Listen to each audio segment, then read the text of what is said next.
Hi guys, welcome back sa ating channel. At ngayon ay pag-uusapan natin ang mga phobias na sigurado kung mayroon ang iba o mayroon ka.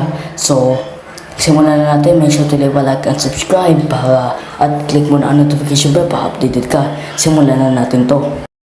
Ang isa dito ang nitophobia, which is scared of the dark. Madalas ang meron nito ay ang mga bata dahil kapag sinasara o pinapatay nyo ang mga ilaw ay natatakot sila dahil akala nila ay may mga multong magpapakita sa kanila. Malamang mayroon ka nito ng bata.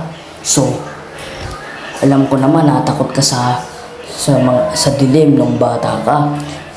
So, naniniwala ako na ako din nung bata ay takot ako sa dilim kapag sinasara ng aking nanay ang mga ilaw. At ang pangalawa naman ang entomophobia, which is scared of insects. Malamang ay meron nito ang mga magulang mo dahil ayaw nila ng mga maduduming lugar dahil may mga gantong mga insects na naninirahan sa inyong mga maduming tahanan. Kapag nakikita nila ay pinapatay agad nila dahil ayaw nila nitong dumami at nang dumami hanggang sa magkasakit kayo dahil dito. So malamang ay takot ka din sa isa sa mga ito kung katulad ng mga daga, ipis at kung ano-ano pang mga lumilipad na bagay at ayaw ng mga nanay mo na gumagala ang mga lamok sa inyong lugar. So ang pangatlo ang thalassophobia o scared of the ocean. So madalas ay mayroon tayo nito dahil akala natin na may mga nakakatakot na bagay sa ating mga ilalim na hindi natin nakakala na may mayroon palang mga hayop na naniniwahan sa ilalim ng tubig na hindi natin alam. At ayaw ng mga magulang natin na dalhin tayo sa malalim na parte ng karagatan dahil baka tayo ay malulod at hindi alam ng mga magulang natin. At minsan din na ayaw ko sa mga malalim na parte ng karagatan dahil sabi daw ng mga kakilala ko o mga kaibigan ko o syempre yung kapatid ko, sabi daw nila na naninirahan daw ang mga pating sa parte ng mga malalim na parte ng karagatan. So ayaw ko talagang lumangoy sa mga dagat na ito. Tulad ng litrato na ito na natatakot na ako o nakakatakot ang litrato na ito dahil sa sinabi ko nga na may mga nakakatakot na mga malalaking bagay sa ilalim ng tubig o karagatan na hindi natin alam na ito pala ay delikado o baka malunod tayo dahil dito. Ang pang-apat ang monophobia o scared of being alone. Madalas ay ayaw ng mga bata na iniiwan sila ng kanilang mga magulang na mag-isa sa kanilang mga bahay.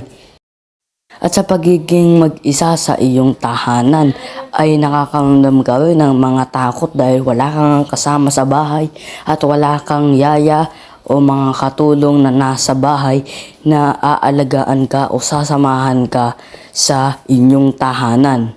Kung ikaw naman ay binata o dalaga na, ay akala ng mga magulang mo na kaya mo na ang iyong sarili mag-isa sa inyong tahanan.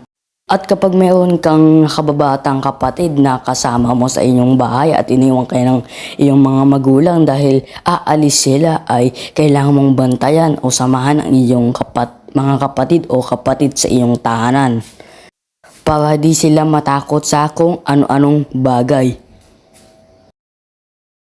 Ang lima ang lycophobia at minsan ay tinatawag itong phonophobia. At ito ay tinatawag na scared of loud noises. Madalas din ay ayaw mong nakakarinig ng mga maiingay na tunog sa iyong paligid. Lalo na kapag ikaw ay nagko-focus o nagko-concentrate sa iyong mga gawaing paaralan o gawaing bahay. At kung may mga kapatid ka, ay ayaw mo sila nag-iingay dahil may ginagawa kang importante na ayaw mo ikaw ay maistorbo sa iyong ginagawa. At minsan din at ayaw mong nakakarinig ng mga sermon o mga boses ng iyong nanay kapag siya ay nagagalit sa iyo kapag hindi ka sumusunod sa mga utos sa bahay o mga gawaing bahay.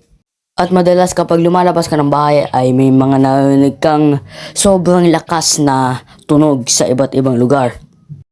At ang panghuli ay huwag natin kakalimutan ang typophobia or fear of holes. Ay madalas ay may takot din sa typophobia o fear of holes dahil may mga bilog-bilog na bagay na hindi naman dapat nandoon. At kapag nakakakita ka ng mga ganito ay ayaw mo nang tignan pa muli dahil ito ay nakakadiri o nakakatakot tignan.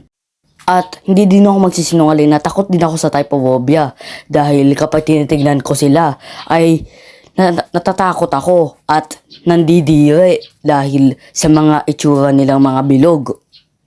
At siguro ako na meron ka nito na ikaw ay nanginginig sa takot at nandidiri sa mga bilog na ito na nagpapakita sa iba't ibang bagay sa iyong lugar.